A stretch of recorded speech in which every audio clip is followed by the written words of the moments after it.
네, 7월 8일 새벽 기도회를 시작하겠습니다. 우리 다 함께 찬송가 299장 하나님 사랑은 찬양하시겠습니다.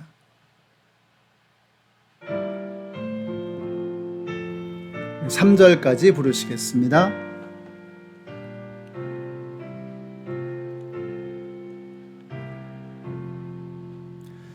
하나님 사랑은 온전한 참 사랑 내 맘에 부어 주시사 충만케 하소서. 내 주님 참 사랑 햇빛과 같으니 그 사랑 내게 비추사 뜨겁게 하소서. 그 사랑 앞에는 풍파도 그치며 어두운 밤도 하나니 그 힘이 크도다. 아멘. 오늘 우리에게 주시는 하나님의 말씀은 민수기 7장의 말씀입니다. 1절과 2절의 말씀, 그리고 맨 마지막에 나오는 89절의 말씀을 읽겠습니다. 모세는 성막을 세우고 나서 성막에 기름을 부어 성막과 그 안에 있는 모든 기구를 거룩하게 하였다. 제단과 거기에 딸린 모든 기구에도 기름을 부어 그것들을 거룩하게 하였다.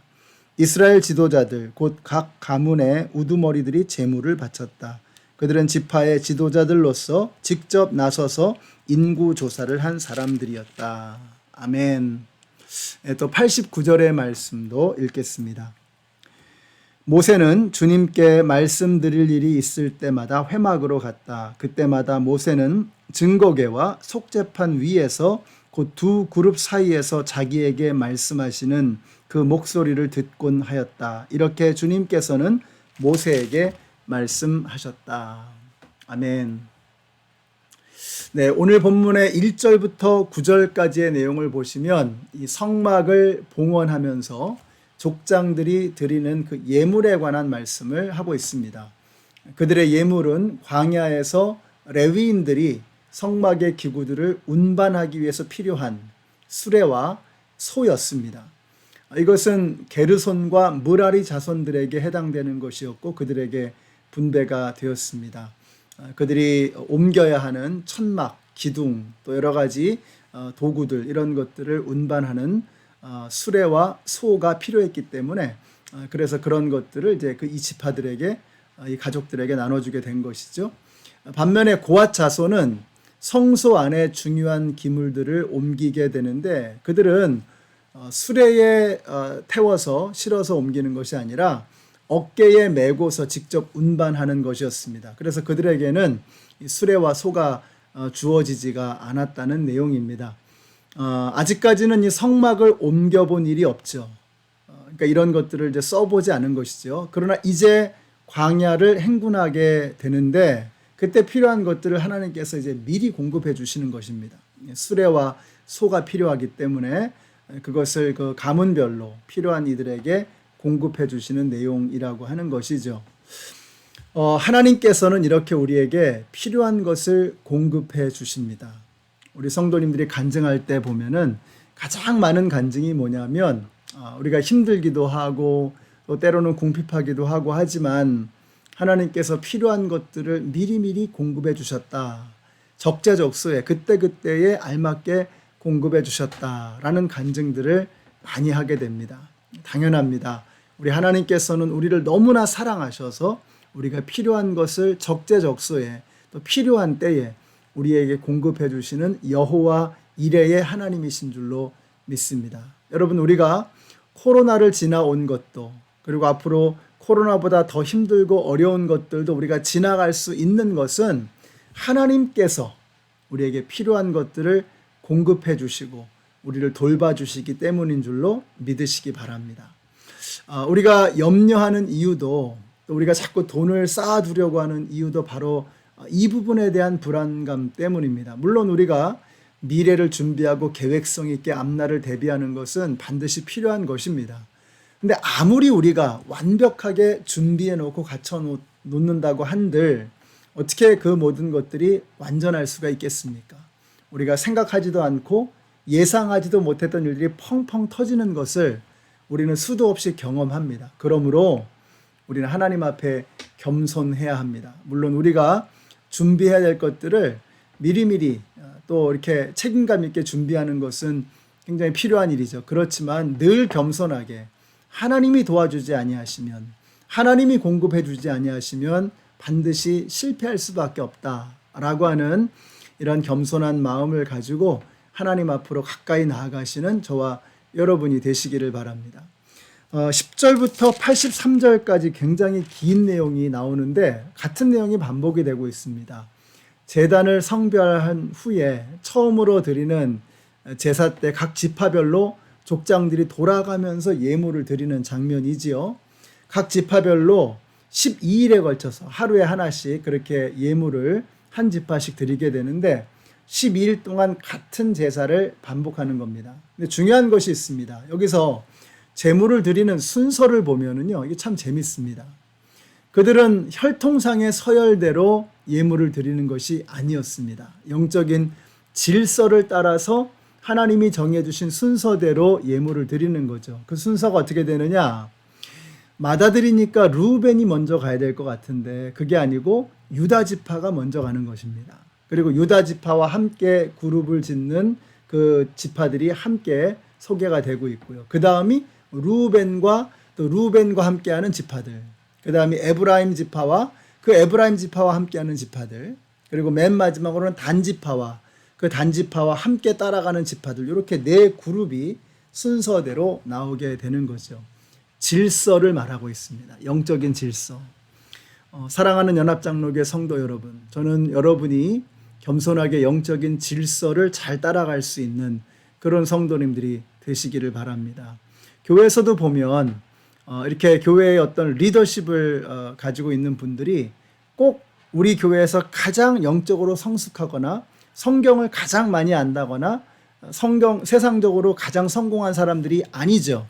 하나님께서 정해 놓으신 그 영적인 질서 안에서 우리는 순종하며 나아가는 것입니다.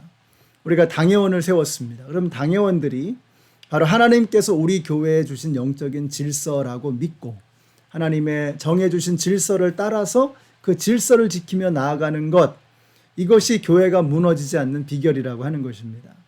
우리 교회에 목자님들과 목녀님들이 있습니다. 이분들이 우리 교회에서 영적으로 가장 성숙하거나 성경을 가장 많이 아시는 분들이 아니겠죠. 신앙생활을 가장 오래 한 분들도 아닐 것입니다. 그 중에는 신앙생활 한 지 얼마 안 되시는 분도 계세요. 자, 그런데 하나님께서 이렇게 영적인 질서를 우리에게 주신 거예요. 그들을 우리 교회의 리더십으로 세워주신 것입니다. 그러면 목자와 목녀들을 세워주신 그 하나님의 지혜, 하나님의 섭리에 우리가 순응하고 거기에 따라가는 것이 영적인 성숙함의 모습이라고 하는 것입니다. 그러니까 내가 영적으로 성숙했느냐, 영적으로 미숙하냐, 이런 어디서 알 수 있느냐 하면 하나님이 정해놓으신 영적인 질서를 내가 순종하며 따라갈 수 있느냐, 이걸 보면 안다는 거예요. 여러분이 그런 겸손한 분들이 되시기를 바라고 영적인 질서에 순응할 수 있는 성숙한 사람들이 되시기를 바랍니다. 여러분, 민수기 7장 오늘 말씀이 이렇게 끝을 맺어요. 모세는 주님께 말씀드릴 일이 있을 때마다 회막으로 갔다. 그때마다 모세는 증거궤와 속죄판 위에서 곧 두 그룹 사이에서 자기에게 말씀하시는 그 목소리를 듣곤 하였다. 이렇게 주님께서는 모세에게 말씀하셨다. 여기 보시면 모세와 하나님께서 함께 서로 대화를 나누시는 장면이 나오고 있습니다. 참 놀랍습니다. 모세는 말씀드릴 일이 있을 때 하나님 앞으로 나아가는 거예요. 저는 여러분이 이렇게 되시기를 바라요. 여러분의 마음속에 하나님께 드리고 싶은 말씀이 있으면 거침없이 지체 없이 하나님께로 나아가시는 그런 분들이 되시기를 바랍니다. 자, 그런데 모세가 하나님 앞에 가서 어떻게 해요? 자기가 하고 싶은 얘기 막 떠들다가 나오는 게 아니라 어떻게 해요? 거기 보니까 그 그룹 사이에서 자기에게 말씀하시는 그 목소리를 듣곤 하였다. 말씀을 드리러 갔는데 가서 어떻게 해요? 말씀을 듣고 오는 거예요. 물론 모세가 자기의 마음속에 있는 것, 또 자기의 궁금한 것, 필요한 것들을 하나님께 말씀드리기도 했을 것입니다. 근데 더 중요하고 더 강조되고 있는 게 뭐냐? 그렇게 하나님 앞에 나아갔을 때 그룹 천사 사이에서 하나님께서 모세에게 말씀해 주셨다는 거예요. 그리고 그 말씀을 모세가 듣고 그 회막을 나섰다는 것입니다. 여러분, 이게 바로 기도입니다. 저는 여러분이 하나님 앞에 무언가 말씀드리기 위해서 자꾸 나아가는 분들이 되시기를 바라요.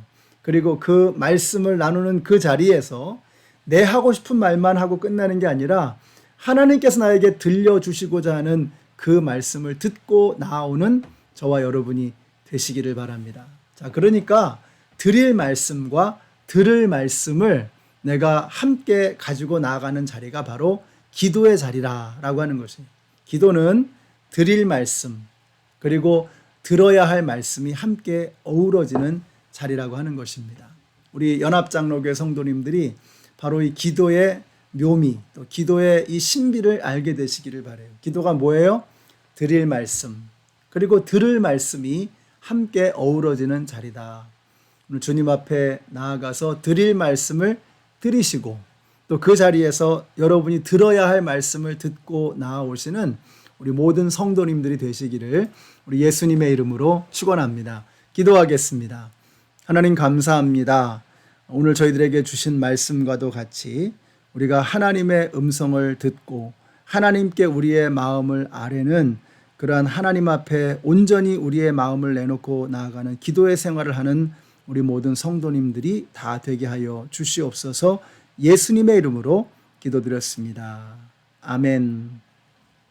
네, 사랑하는 성도 여러분, 오늘 이제 말씀 다 들으시고 기도하는 시간을 가질 때에 여러분이 드리고자 하는 말씀과 하나님께서 여러분에게 들려주시고자 하는 그 말씀을 다 드리고 또 다 듣고 나아오시는 우리 모든 성도님들이 되시기를 바랍니다.